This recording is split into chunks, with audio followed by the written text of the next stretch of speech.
नमस्कार। एक बड़ीवाल का आप सभी को नमस्कार। आज रक्षाबंधन का दिन है और सुबह से बहुत तेज बारिश आ रही है। तो हमने इस पे सोचा कि ऐसा क्यों हुआ। प्रकृति की हर चीज़ में संकेत होता है। तो इस समय जैसे कोरोना टाइम चल रहा है और अभी भी सरकार की तरफ से स्कूल है, कॉलेज है, मंदिर है, कई चीज़ें नहीं खुली है और सब लोग सुरक्षा का विशेष ध्यान रख रहे हैं। तो प्रकृति की चीज़ में कौन सा संकेत छुपा हुआ है, ये रक्षाबंधन के दिन इस चीज़ पे हमने एक विचार किया और इस पे जब हमने गहरा चिंतन किया तो हमको ये आइडिया आया कि रोज़ जब लोग ऑफिस जा रहे हैं, अपने बिजनेस पे जा रहे हैं, तो वापस आके लोग स्नान कर रहे हैं, ये सुरक्षा की दृष्टि से ज़रूरी है। तो हो सकता है आज लोग जो घर पे रहेंगे और उनके रिश्तेदार आएंगे, उनसे मिलने आएंगे और राखी बंधवाएंगे और वो घर से कहीं नहीं जा रहे, तो उनको लग सकता है कि आज स्नान नहीं करना। तो इसके एक अंदर संदेश छुपा हुआ है कि आज आप लोग घर पे रहोगे तब भी बहुत सारे लोगों से मिलोगे, तो आपको स्नान करना है। बारिश का अर्थ हमने स्नान से लिया। तो मेरे को इससे ये ज्ञात हुआ कि आज जब अपन घर पे रहेंगे तो भी लोगों को स्नान करना है, ये सुरक्षा की दृष्टि से जरूरी चीज़ है। इस प्रकार किसी भी प्रकृति की चीज़ को आप समझकर उसका संकेत निकाल सकते हैं और उसका हल निकाल सकते हैं। हम कहते हैं कि आपके सामने कोई समस्या है, हम उस समस्या का समाधान चाहते हैं और समाधान हो रहेगा। यदि आप प्रकृति में जितने भी लोग हैं, आपके रिश्तेदार हैं, आपके दोस्त हैं, पेड़ है, पशु है, पक्षी है, इन सब चीज़ों का यदि आप गहराई से देखेंगे तो आपके सवाल का जवाब आपको इनके अंदर मिलेगा। इस प्रकार कब बारिश कम हो रही है, कब बारिश ज़्यादा हो रही है, इस चीज़ का भी प्रकृति से बहुत संबंध है। हमने कुछ समय पूर्व जब लॉकडाउन लगा हुआ था और उस समय बारिश का बिल्कुल भी मौसम नहीं था, तो मैंने फेसबुक पे एक चीज़ डाली थी और हम उसकी जो पोस्ट है उसकी फ़ोटो हम वीडियो में आपको दिखाएंगे। हमने उस समय ये लिखा था कि बारिश क्यों हो रही है, तो हमने उसमें पूरा डिटेल लिखा है। तो उसमें मैंने इंग्लिश में लिखा है क्योंकि हिंदी में मेरे को टाइप करने का अनुभव कम है, तो मैं उसका आपको हिंदी में अनुवाद बताता हूँ। मैंने उसके अंदर लिखा है, ये अपनी जनवरी से लेके फरवरी, मार्च, अप्रैल तक बारिश का कोई सीजन नहीं था। तो आप ये देखो कि इस समय लॉकडाउन में लगभग उसमें वीकली बारिश आई है। तो मैंने इसमें ये लिखा था कि इस समय बारिश क्यों आ रही है। तो इसका रीज़न मैंने ये निकाला था कि बारिश इसलिए आ रही है क्योंकि प्रकृति सैनिटाइज कर रही है। हम हमारी तरफ से केमिकल का इस्तेमाल कर रहे हैं, केमिकल का इस्तेमाल करके हम चीज़ों को सैनिटाइज कर रहे हैं। तो प्रकृति भी आपके पेड़ है, पशु है, पक्षी है, रोड है, बिल्डिंग को बाहर से उसको एक तरीके से अमृत से नहला रही है। बारिश का पानी अमृत होता है, प्रकृति उसको नहला रही है, तो ये प्रकृति का एक सैनिटाइजेशन है। दूसरा ये है कि हम जो खाद्यान्न काम में ले रहे हैं, आप जो फल फ्रूट है, सब्जी है, ये काम में ले रहे हो, अनाज काम में ले रहे हो, तो किसान जब खेती करते हैं तो उनके अंदर बहुत ज़्यादा केमिकल का इस्तेमाल करते हैं। तो आपने जो सब्जियां उगा रखी है उसमें जब बारिश का पानी गिरता है तो उससे उन केमिकल का असर कम हो जाता है। तो इसका एक रीज़न ये समझ में आता है और हमने उसके अंदर ये लिखा हुआ है कि आप जो केमिकल का इस्तेमाल कर रहे हो और केमिकल के इस्तेमाल से आपने सब्जी, फल फ्रूट जो उगा रखे हैं, प्रकृति उस पर बारिश कर रही है। आपके जो फल फ्रूट है प्रकृति की बारिश हो रही है, तो एक अमृत की बारिश है। वो अमृत की बारिश होने से उसके अंदर जो केमिकल का उनका असर कम हो जाता है। और आप इस चीज़ को प्रयोग करके देख सकते हो। एक जो पौधा है उसे सब्जी लगी हुई है और उसको आप बारिश के मौसम में बचा के रखो। दूसरा जो पौधा है उसको बारिश का पूरा एक बारिश उसके ऊपर पूरी गिरी है, पौधे के ऊपर जिस पौधे पे पूरी बारिश गिरी है उसका आप यदि चेक करोगे तो उसके अंदर आप केमिकल कम मिलेगा। तो ये उसका प्रत्यक्ष प्रमाण है।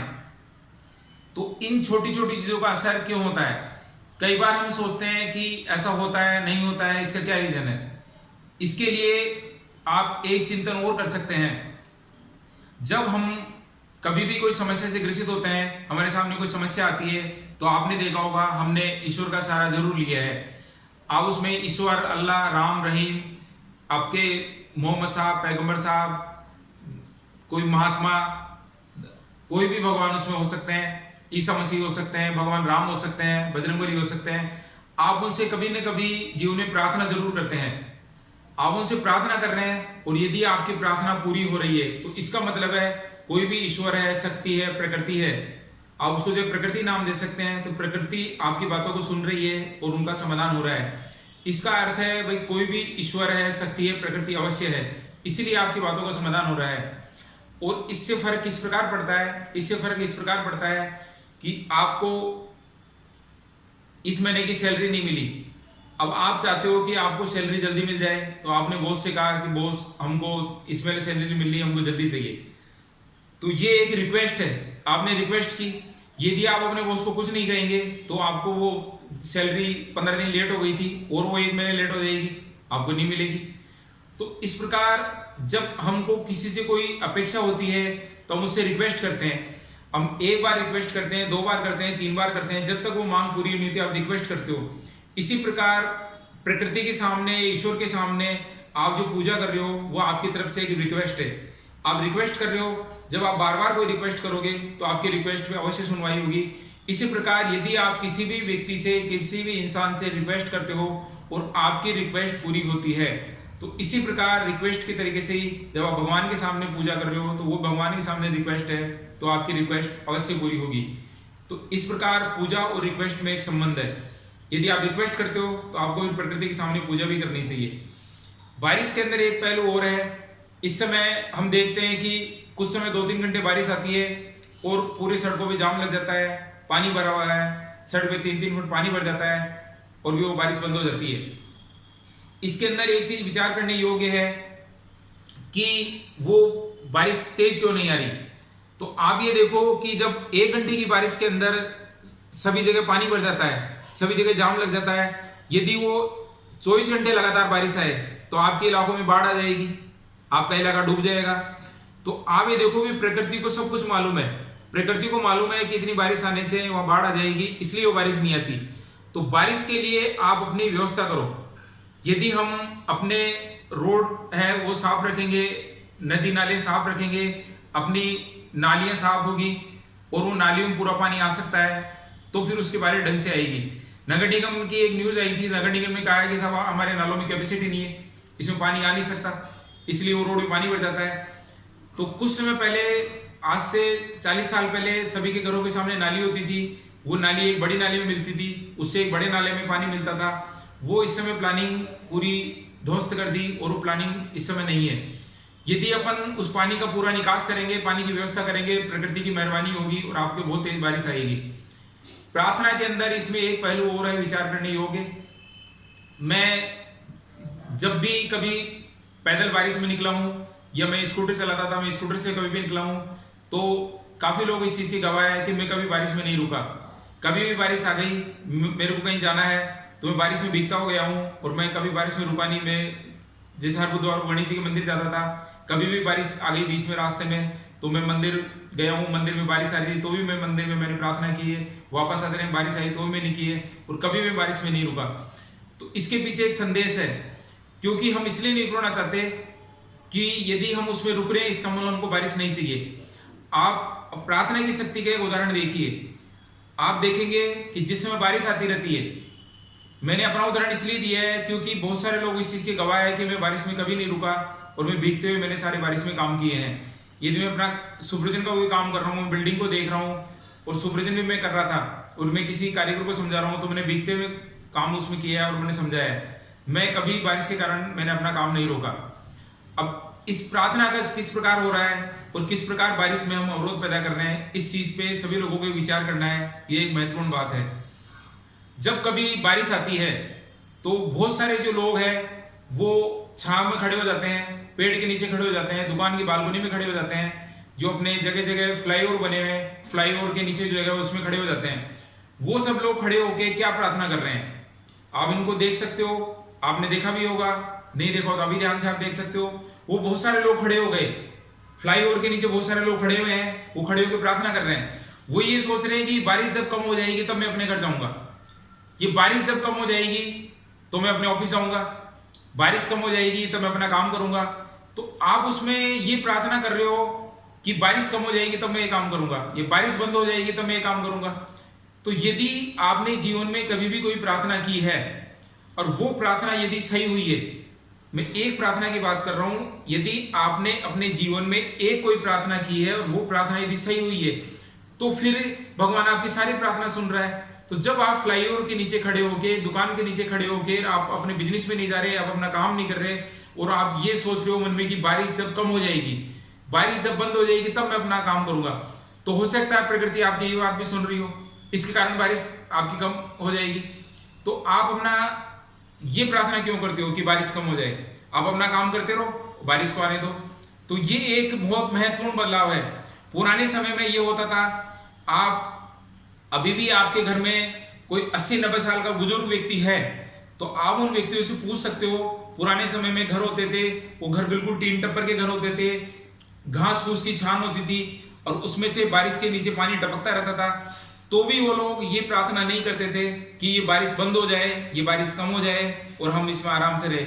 घर में लोग रहते थे, बारिश पानी टपक रहा है, फिर भी लोग बोलते थे कि बारिश खूब बरसे, प्रकृति खूब मेहरबान हो और सबको खूब लाभ हो।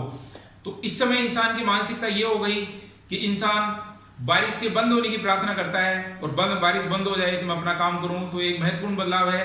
तो यदि हमको प्रकृति से अच्छी बारिश चाहिए, अच्छा पानी चाहिए, तो हमको ये चीज नहीं सोचनी चाहिए। इसके अलावा एक और महत्वपूर्ण बात है जिसका बारिश और पानी से संबंध है, उसका ये संबंध है कि बारिश कम आने का एक और रीजन है। आप ये देखो कि वर्तमान में बारिश की स्थिति को समझने के लिए एक उदाहरण से और समझ सकते हैं। आप ये मान लें कि हमारे घर में पानी नहीं है, पानी की हमने गवर्नमेंट से रिक्वेस्ट करी कि गवर्नमेंट वाले एक पानी का टैंकर आपके घर पे भेज देते हैं और पानी का टैंकर वाला बोलता है जितना भी पानी चाहिए आप पानी रख लीजिए। तो आपके घर में पानी की टंकी है, छत पे पानी की टंकी है, अंडरग्राउंड पानी का टैंक है, आपके जितने भी घर में बर्तन है वो सब आपने पानी से भर लिए, आपने कूलर को पानी से भर लिया, मटके को पानी से भर लिया, बाल्टी को पानी से भर लिया, सब पानी से आपने भर लिया। और वो टैंकर वाला बोलता है और पानी ले लो, जितने मैं आपको 2 टैंकर 3 टैंकर कितने भी दे दूंगा।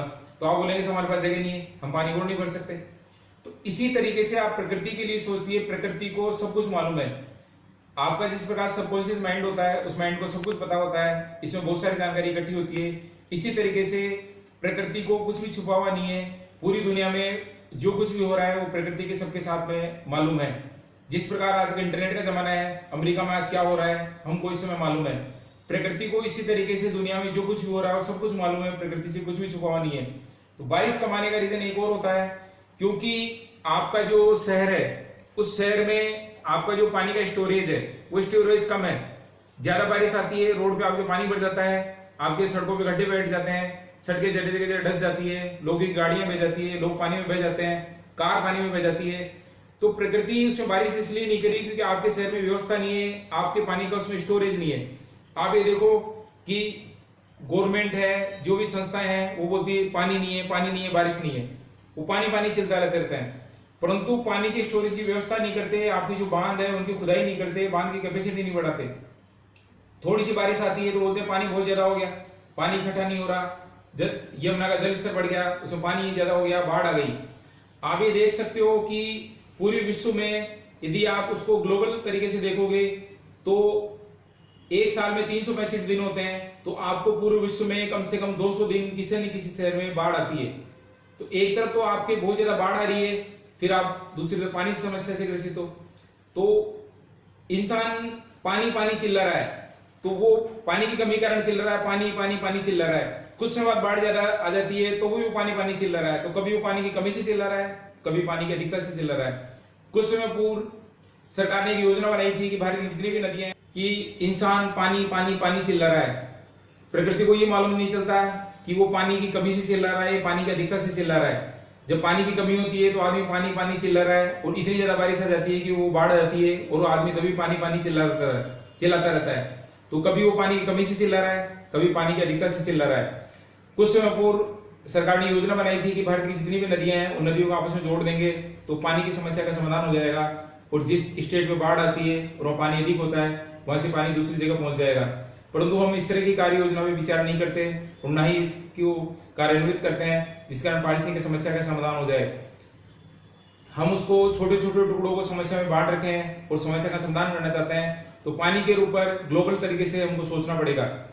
तो जब हम पानी के ऊपर ग्लोबल तरीके से सोचेंगे तब उसका कुछ समाधान होगा। विश्व के यदि हम सभी देशों में देखें तो सारे देशों का यदि हम उसका निकालें और एक साल के 365 दिन होते हैं, तो हम डेली का यदि रिकॉर्ड निकालें तो 365 में से पूरे विश्व में 200 दिन कहीं ना कहीं बाढ़ आती है और उसमें तूफान आता है और पानी की अधिकता के कारण बहुत सारा विनाश हो जाता है।